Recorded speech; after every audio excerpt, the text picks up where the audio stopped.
I offer my very sincere gratitude to all of you who have come to take your precious time to be with us at Sri Radha Gopinath Temple to celebrate Radhashtami.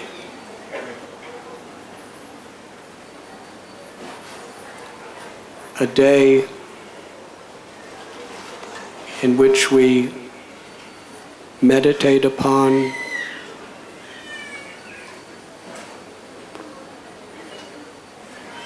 the deepest mystery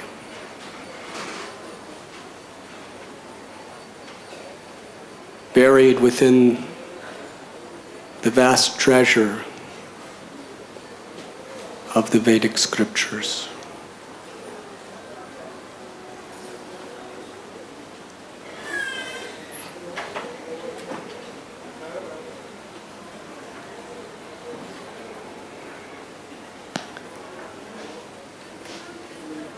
According to a particular person's level of spiritual awareness and their particular inclinations,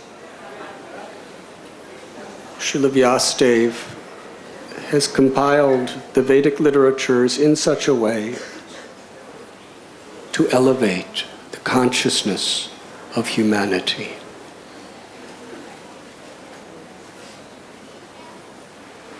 There are Puranas specifically for those who are deeply ingrained in the mode of ignorance, knowing that there's no other way to help them except to somehow try to lift them to the mode of passion.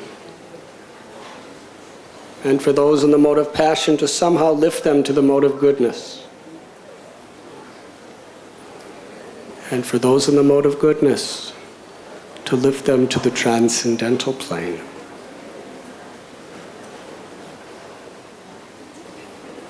And on the transcendental plane, many seek to annihilate material miseries forever by losing their own material identity and realizing one's oneness with Brahman, or the all-pervading, impersonal aspect of the Absolute Truth.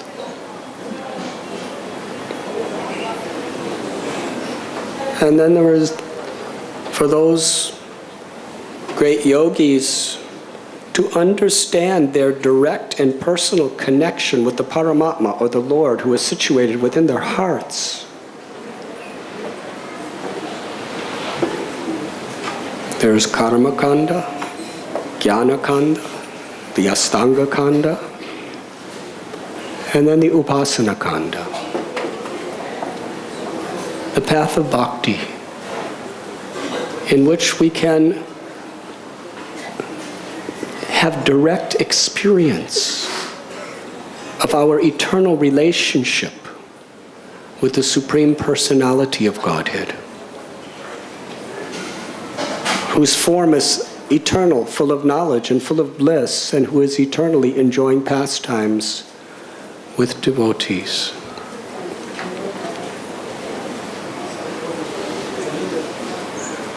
Generally, we are taught that the Absolute Truth is the all-great Supreme Master of all living beings.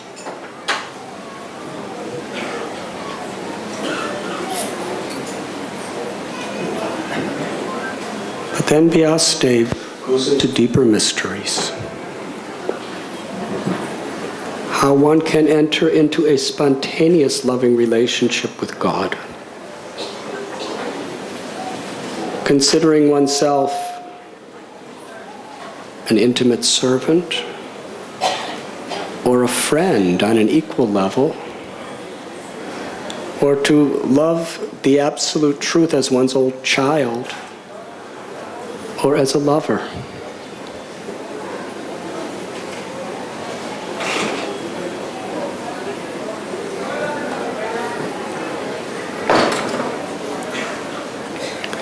The absolute truth is one. But that one truth, Krishna, is eternally manifested in both a male and female aspect or personalities for the purpose of exchanging love. And just as Krishnastu Bhagavan Swayam is the source of all incarnations, his eternal pleasure potency, his Ladini Shakti, Shrimati Radharani, is the source of all consorts and all goddesses of fortune. Srila Prabhupada explains that Shrimati Radharani is the transformation of Krishna's supreme love. She is the personification of all spiritual love.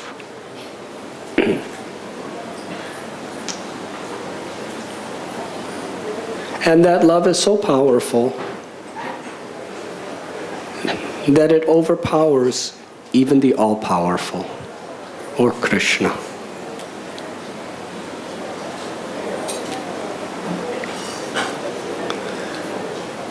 To release the dormant love within our heart is only possible by the grace of the Lord's Ladini Shakti, or his pleasure potency, Shrimati Radharani.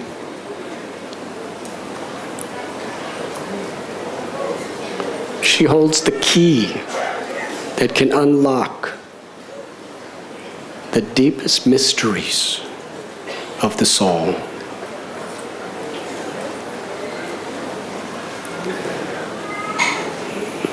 But it is natural. That which is most rare, most inconceivable, is often misunderstood.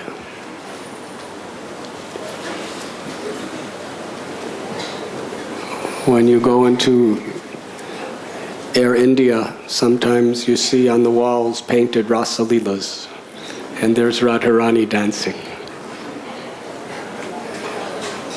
And people, oh, that is our tradition, Radha and Krishna. But a very deep subject.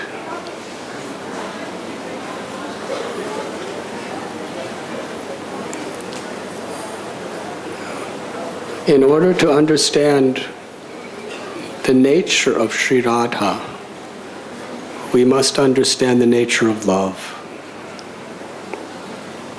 Krishnadas Kaviraj Goswami goes through great lengths to define what is spiritual love and what is the love of the gopis.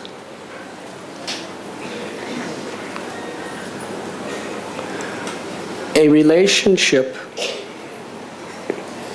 based on the misconception that I am this body and mind, or a relationship that is based on the concern for my enjoyment, that is called kama.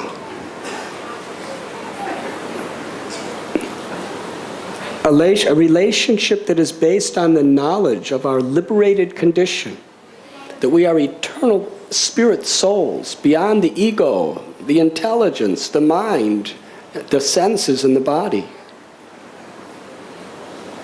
A relationship based on selfless, unconditional service, completely for the purpose of giving pleasure to the object of love. That is prema. That is love.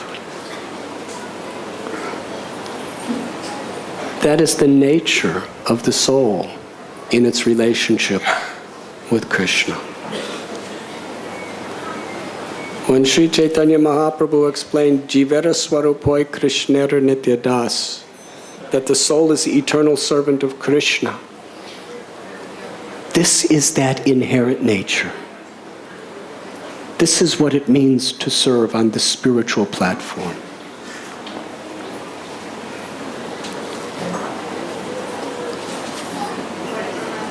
And the gopis of Vrindavan, even the greatest sannyasis like Shukadev Goswami, Sri Chaitanya Mahaprabhu, Rup Sanatan Goswamis, Raghunath Das Goswami, they have revealed to the world that the purity, the intimacy of the love of the gopis is unparalleled, even in the spiritual world. Why? Because they have not even a tinge of desire for their own purposes. Their hearts, their bodies, their minds, their everything is absolutely and constantly dedicated to give happiness to Krishna.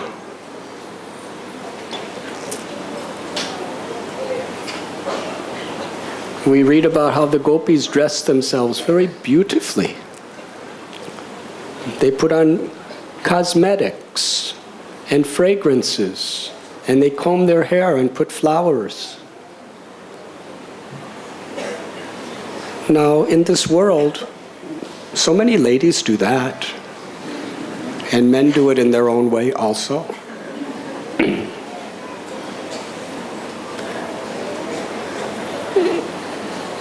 But the gopis, they only want to look beautiful because Krishna will enjoy it. It's not that they want to be beautiful. It's that they know Krishna wants to enjoy their beauty. And Chaitanya Charitamrita tells us how the gopis, they make themselves so beautiful. And when Krishna sees their beauty, his beauty increases due to the happiness of seeing their beauty. And when gopis see Krishna's beauty increase because of the happiness of seeing their beauty, seeing his happiness, their beauty increases more. Because they see they're making Krishna happy by their beauty. So they want to be more beautiful. And they become more beautiful. And then Krishna becomes more beautiful. And then they become more beautiful. And Krishna becomes more beautiful. And they become more beautiful. And Krishna becomes more beautiful. And I could spend the rest of the class just going on. It goes on for eternity. Now you may think, this must be boring.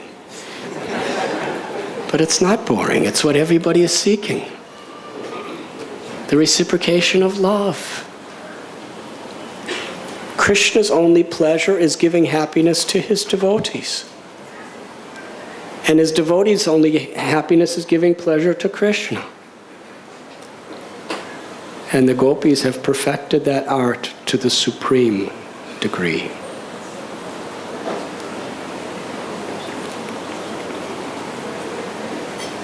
Sometimes it's asked, Krishna left Vrindavan and went to Mathura and later to Dwarka. And the residents of Vrindavan, why did they stay there for over 100 years? Why? Why didn't they just move to Dwarka? They could be with Krishna every day. The reason is because they wanted to give happiness to Krishna. They knew that Krishna derived the greatest pleasure only in Vrindavan.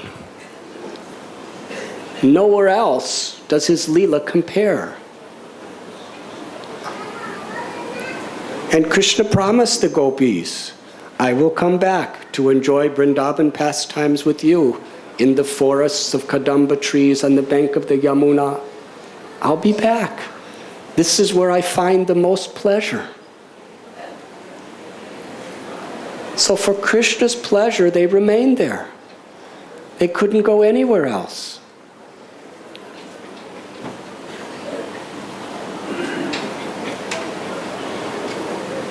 We know that beautiful story where gopis are willing to suffer in hell for billions of years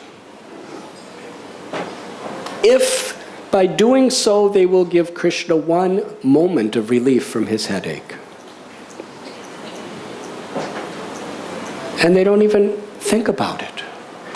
It's not they were calculating what it would be like.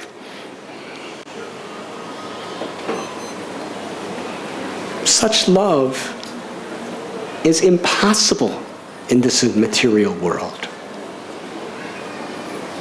The gopis have completely spiritual bodies because they have absolutely no false egos. There's no selfishness. Everything is for Krishna.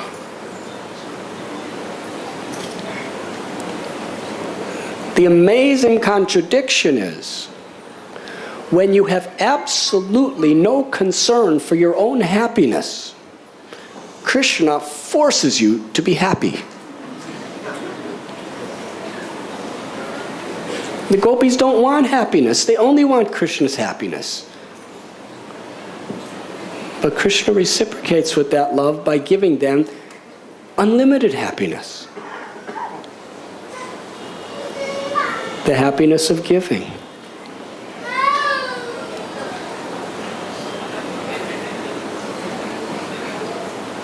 Bhakti Rasamrita Sindhu explains how Daruka was fanning Krishna and he was feeling ecstatic symptoms and it was causing his limbs to tremble and therefore he could not fan properly.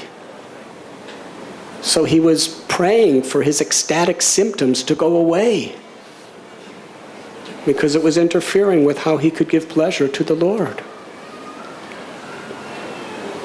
And gopis, when they're fanning Krishna or serving Krishna in so many ways, sometimes they're in such ecstasy of love that tears flood their eyes and they can't see what they're doing for Krishna.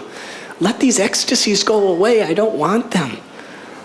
And we repose all of our energies and our desires in Krishna's happiness. Then Krishna reciprocates and showers unlimited happiness upon us.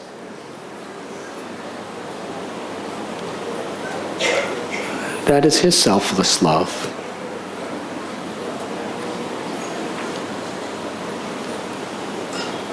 And of all the gopis, the supreme most is revealed in the Srimad Bhagavatam, in the 10th canto, wherein, under the Bamsi Bat tree, on the full moon night of Sarat season, Krishna plays his flute, the 5th note, and he specifically calls through the song for the gopis to come.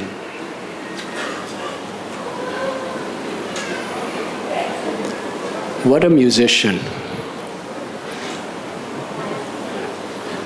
We hear how beautiful this flute is, and this violin, and Gaurvani Prabhu's beautiful voice.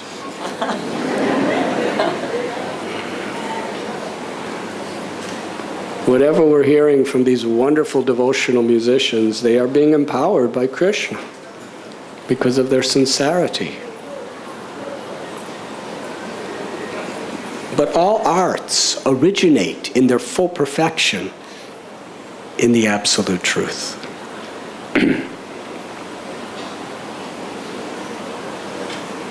Everything is based on love. When Krishna plays his flute, the intimate love of his heart manifests through his breath into the holes of the flute and is carried by that song through the atmosphere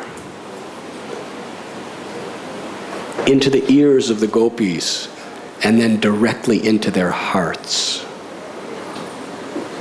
for they are conquered. Lord Chaitanya explains, when Krishna plays this flute and this love of his heart is manifesting in this divine musical sound vibration, and it's personally for each gopi, when it enters into their ears, it's like a bird that makes a nest to block the ears from everything and anything else. And then that sound goes right into the heart and plunders their entire consciousness.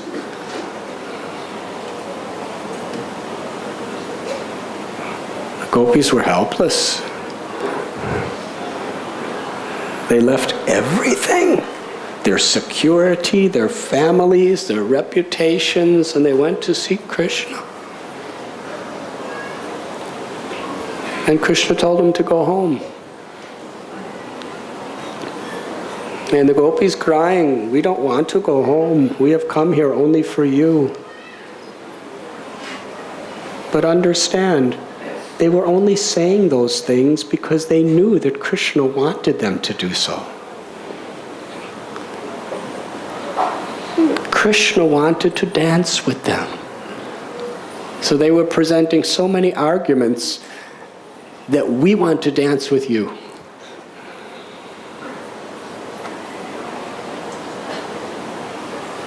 And Krishna danced. And he manifested himself in between each gopi. But then it appeared that they were all becoming proud, thinking Krishna's only with me, so he disappeared. And in that feeling of separation, they were going mad, totally engrossed in Krishna. If only we could have this experience. We just go on with our lives. And the gopis, they were talking to each other. They were enacting Krishna's various pastimes with each other. They were asking the trees, the birds, the stars, the moon, where is Sri Nandanandana?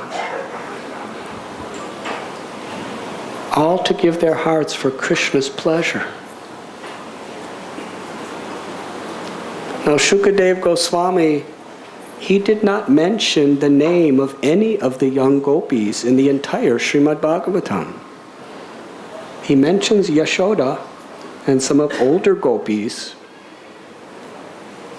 but there is not a single gopi's name of the younger gopis of the Madhurya Ras. The reason?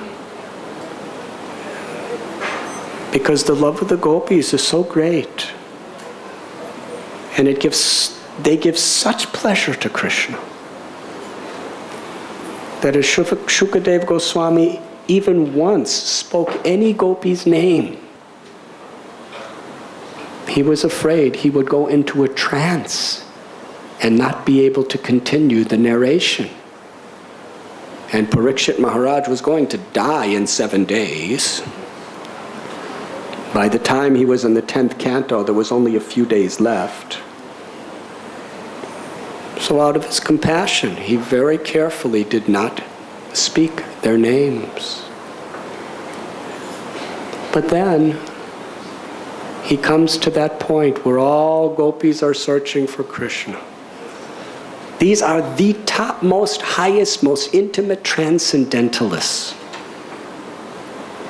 Those who give the most pleasure to God and who receive the greatest degree of ecstasy from God. And among them, they saw the footprints of one gopi who Krishna left everyone else to be alone with. And at that point, Shukadev Goswami, he couldn't say her name, but he almost said her name. Anayaradhito nunam Bhagavan Harir Ishvara. That Krishna left all of us, Govinda left all of us for this one gopi who loves and serves Krishna with the greatest devotion. the greatest, the ultimate of all devotees. And that is Shrimati Radharani.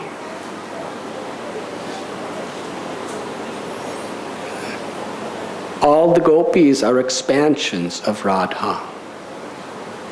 All love of God in every living entity's heart is part and parcel of Sri Radha's love. She is the complete, unlimited reservoir of all love. And Krishna is the complete object of all love. The pastimes of Radha and Krishna are the purest form of spiritual revelation. The highest and most intimate revelation of the absolute truth.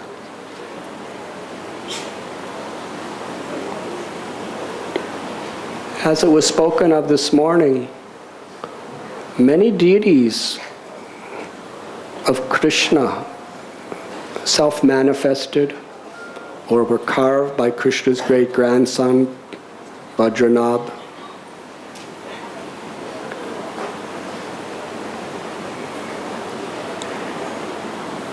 And the great devotees, the Goswamis, they worshipped Radha-Krishna in the form of Krishna, knowing that in the very core of Krishna's heart is Sri Radha. So when they worship the deity of Krishna, their actually great main focus is on the pleasure of Sri Radha, as being an assistant to serve, to be a part of Radha's love for Krishna. And it was Sri Chaitanya Mahaprabhu and his followers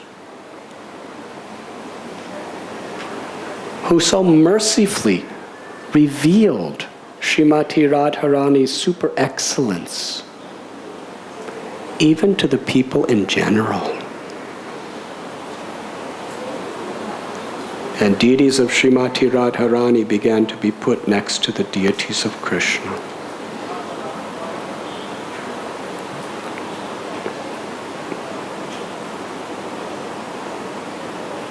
Krishna is all-knowing. He knows everything past, present, and future. He knows every living being's heart. But there's one thing that Krishna longed to know: the nature of Radha's love, the nature of his own pleasure potency. To understand the glory of Sri Radharani's love, the sweetness she realizes in experiencing his love, and what she relishes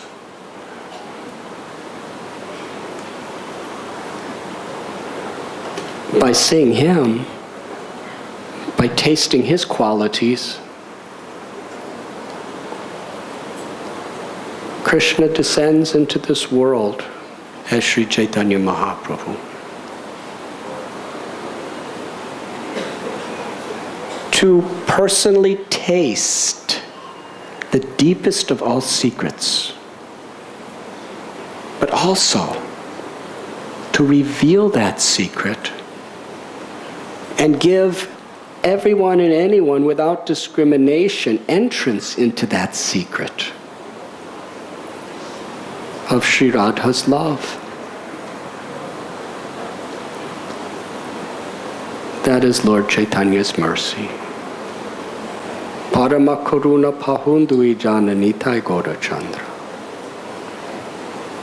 Lord Chaitanya and Lord Nityananda are most merciful.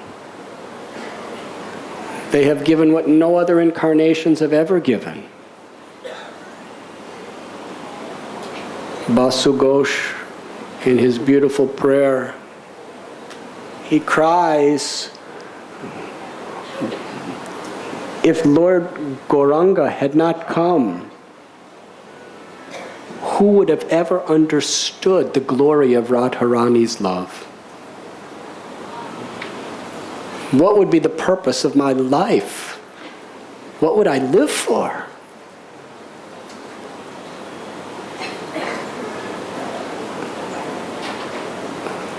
Lord Chaitanya and his true followers has revealed this great secret to us. There are many beautiful pastimes of Sri Sri Radha and Krishna that are revealed in the Puranas, in the books of great acharyas and Goswamis. Turn the AC more because it's...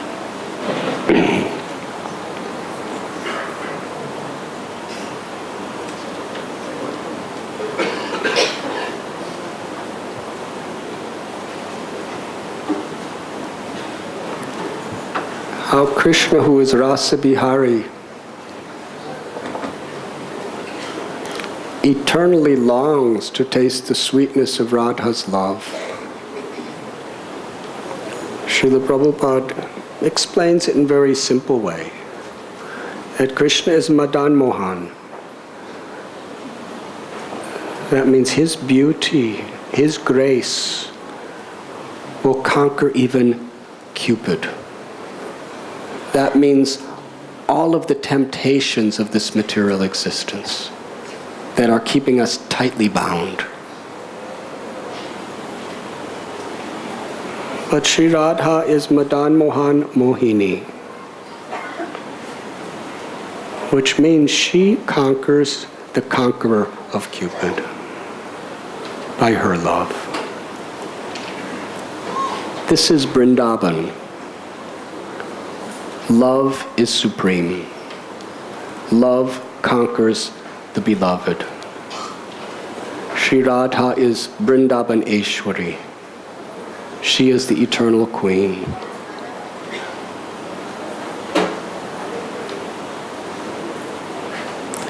When Sri Radha will become angry with Krishna, and she does so only for his pleasure,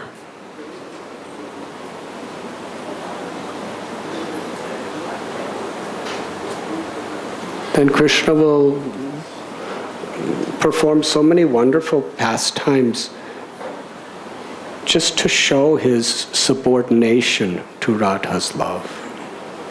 Sometimes he will dance like a peacock just to make her laugh. Sometimes he will place his head and her feet and wash her lotus feet with his tears, just to break her anger.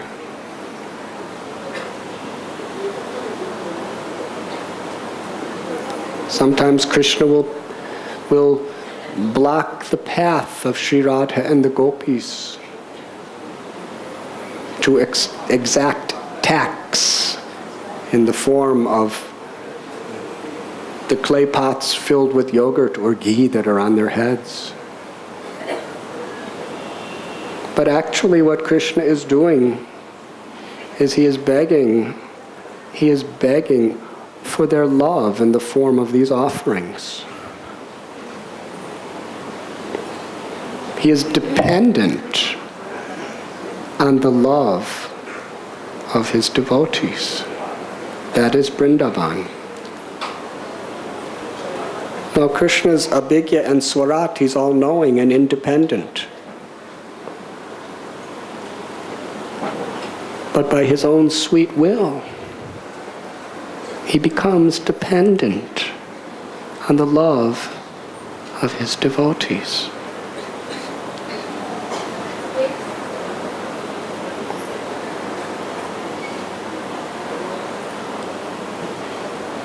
The Harinam Sankirtan movement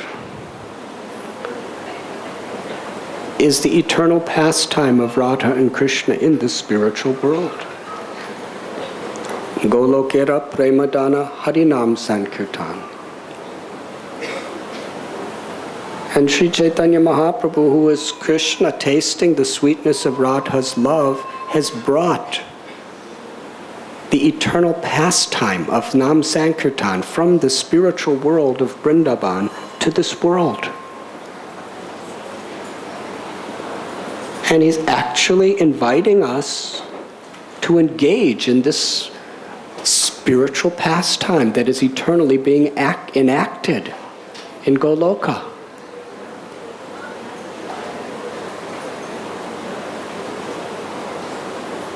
And when we perform Nam Sankirtan with the proper selfless service attitude that our acharyas have taught, the Lord is giving us entrance into Radha and Krishna's pastimes. Today, Dwarkadish Prabhu was explaining that when we come before Shrimati Radharani, we are beggars. We are begging for that love. We are begging for that grace.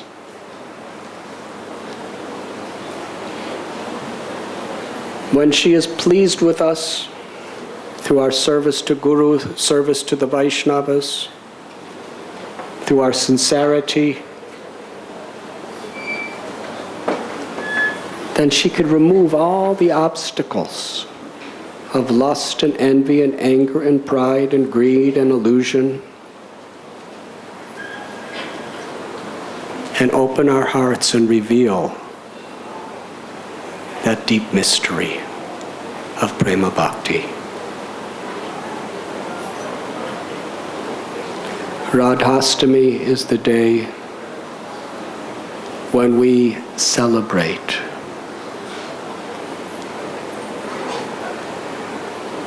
the ultimate bestower of spiritual love.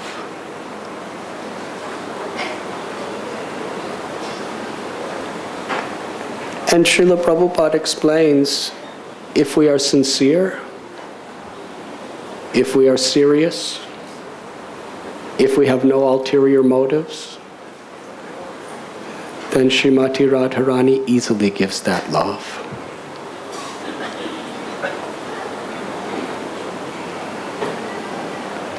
It is interesting that the gopis, they're just simple cowherd girls. Lakshmi Devi, the goddess of fortune, she wanted to enter into the Rasa Leela of Krishna. She performed tapasya for thousands of years for that purpose. She left Vaikuntha,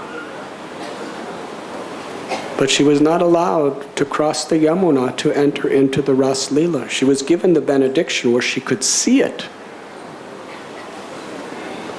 But in order to participate, she had to give up her love in Aishwarya Bhav. In other words, she had to give up her conception that she was a goddess and a queen.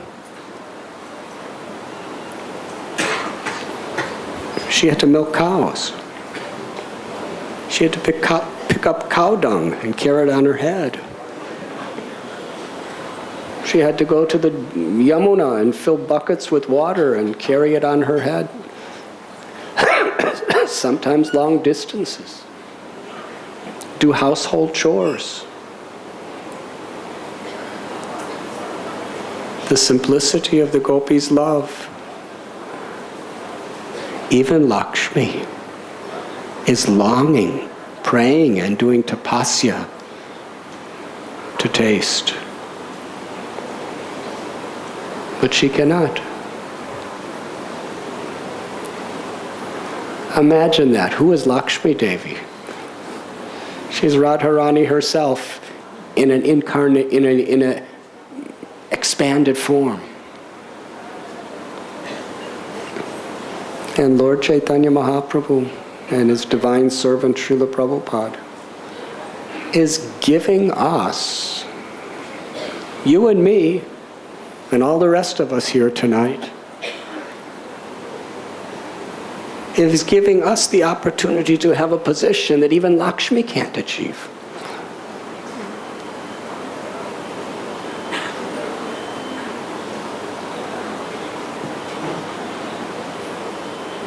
That is Radharani's mercy, manifesting through her form of Lord Chaitanya.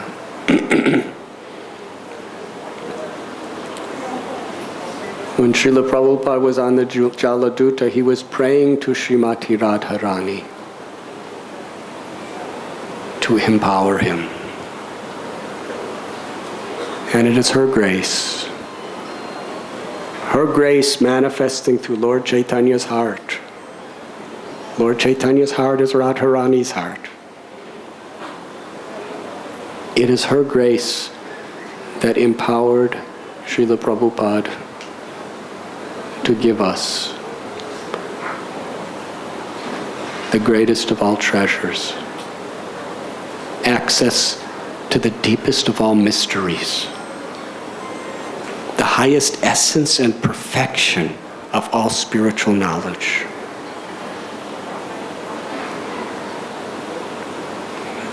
On Radhastami, we express our gratitude by begging for the chance to serve, begging for the chance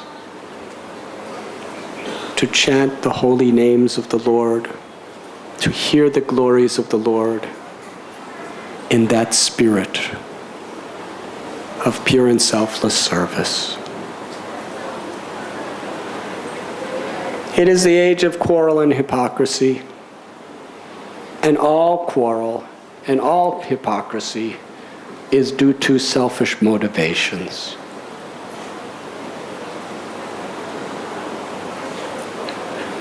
Trinadapi sunichina taror iba sahishnuna amanina manadena kirtaniya sadahari.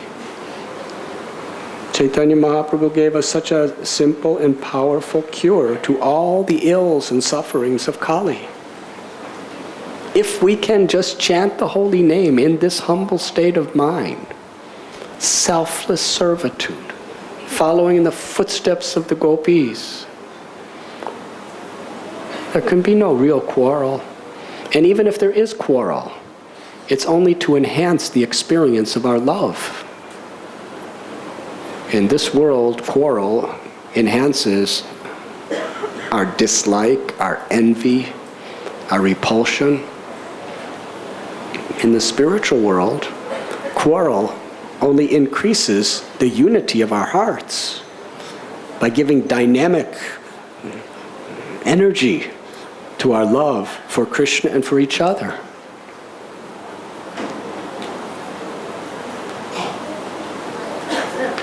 Sometimes Lord Nityananda and Advaita would fight. They would throw rice on each other. They would call each other very bad names. And Vrindavan Das Thakur explains, anyone who takes the side of two Vaishnavas who fight and offends the other, they will fall down. He explains these quarrels are simply expressions of their love for each other. Now, I don't know what it's like between husband and wife, but it's definitely not like that in this world. But on the spiritual platform, where there is Trinadapi sunichena taror iba sahishnuna amanina manadena kirtaniya sadahari, where we focus on the chanting of the holy name in this spirit of selfless, unconditional service for the pleasure of Krishna, for the pleasure of the Vaishnavas, for the pleasure of all living beings.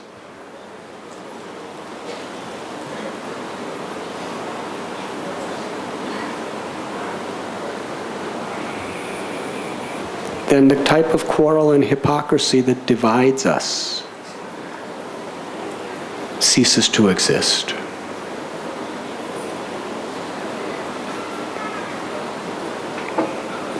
Today's world is full of conflict because our hearts are so full of conflict.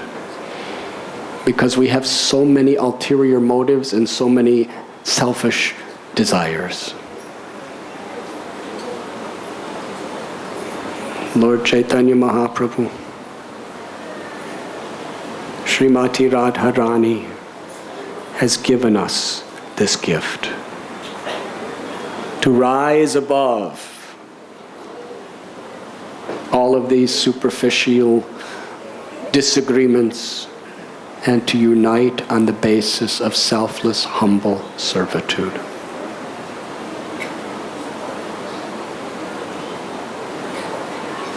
And when we chant the holy names in that spirit, Bhakti Siddhanta Saraswati Thakur explains, then the entire spiritual world is revealed to us from within our hearts. So on this day, let us pray. Let us pray to Sri Radharani for deep and genuine gratitude and for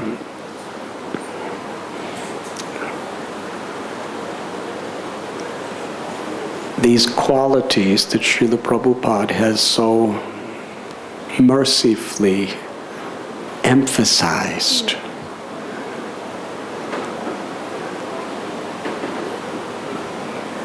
To cultivate these qualities of humility, gratitude, and selfless service to Krishna.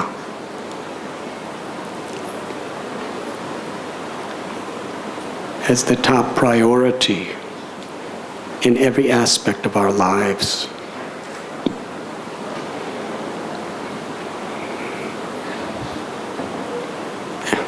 And let us pray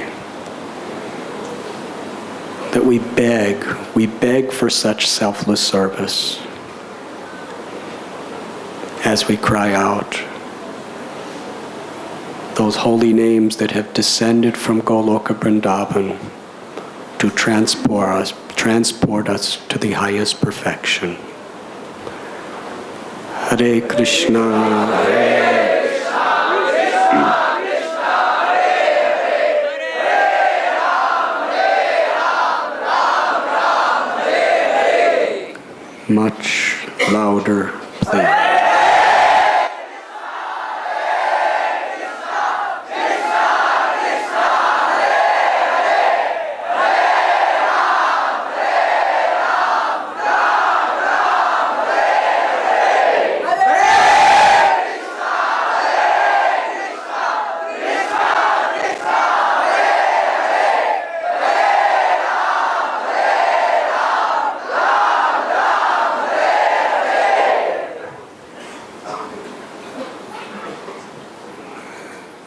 Thank you very much.